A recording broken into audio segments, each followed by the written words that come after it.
Saxo Bank, l'expert de la bourse en ligne présente Sud Radio, les incontournables de la bourse. Thomas Binet. Nous nous retrouvons comme tous les lundis soirs avec notre consultant Fabien Cariel, directeur général de Saxo Bank, pour parler bourse et marché financier. Bonsoir Fabien. Bonsoir Thomas. On va aborder aujourd'hui la deuxième partie du sujet qu'on avait commencé semaine dernière, la partie consacrée aux grandes crises économiques. Aujourd'hui, on va traverser 3 moments clés: la bulle Internet de 2000, la crise du Covid-19, puis les tensions commerciales d'ailleurs et les tarifs américains du printemps 2025.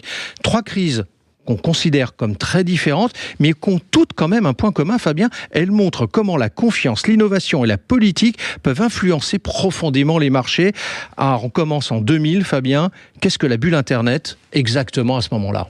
Donc on est dans les années 90, Internet fait son apparition en 98, ce fameux World Wide Web, les 3 W qu'on utilise en permanence, est apparu en 90, et les sociétés ont commencé à s'intéresser à cette nouvelle technologie et à développer des modèles d'entreprise qui investissaient dans ce secteur des nouvelles technos et donc dans Internet. Et l'utilisation de ce mot, de ce canal de distribution, d'avoir référence à Internet, a fait briller l'or que les investisseurs pouvaient gagner. Et donc il y a eu vraiment, c'était la nouvelle frontière. Aux États-Unis, c'était la ruée vers l'or. Dès qu'on parlait de sociétés qui touchaient à Internet, les gens investissaient quasiment les yeux fermés sans toujours comprendre. Et donc, ça a fait une valorisation qui a énormément augmenté sur ces entreprises. Mais du coup, qu'est-ce qui a fait qu'il y a eu une bulle et qu'elle a explosé ?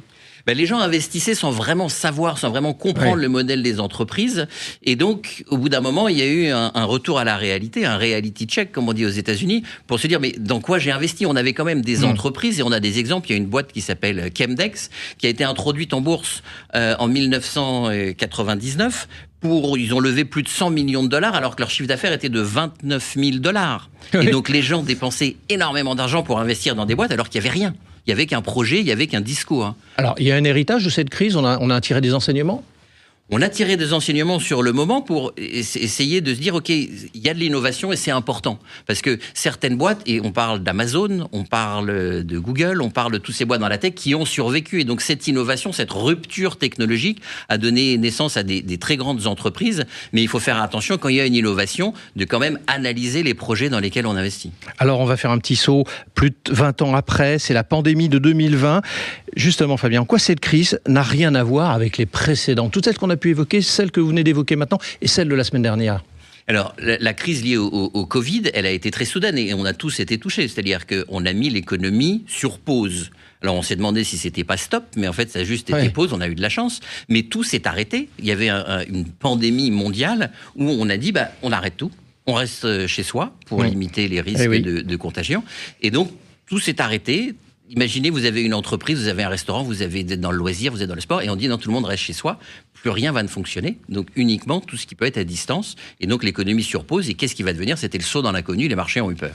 Et alors justement, comment les marchés ont-ils réussi à s'en relever ? Parce qu'il y a eu une aide très importante de la part des États et des banques centrales, dont on a parlé il y a quelques semaines. Il y a eu une injection d'argent dans l'économie, il y a eu des aides directes données aux entreprises, des crédits donnés par les différents États pour aider les entreprises. Donc on l'a vraiment mis l'économie sous perfusion, on l'a aidé pour traverser ce choc, de peur que l'économie mondiale s'effondre. Et ça a marché. Terminons avec un événement très récent, les tensions commerciales et les nouveaux tarifs américains du printemps 2025. C'est tout récent. Que s'est-il passé et que se passe-t-il d'ailleurs exactement ? Alors, Trump a été élu sur un programme où c'était Make America Great Again, l'Amérique d'abord, ramenons les investissements aux États-Unis, développons l'emploi aux États-Unis.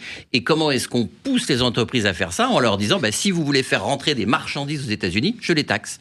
Droits de douane. Et donc, il a mis des droits de douane très importants, de 10, 20, il voulait monter à 50%. Il a fait une annonce début avril, alors pas le premier, parce qu'il voulait pas que ça ait l'air d'une blague, il a attendu le 2 pour le faire. Et il a dit, je mets des droits de douane très importants, et on a eu peur que le commerce mondial s'arrête net.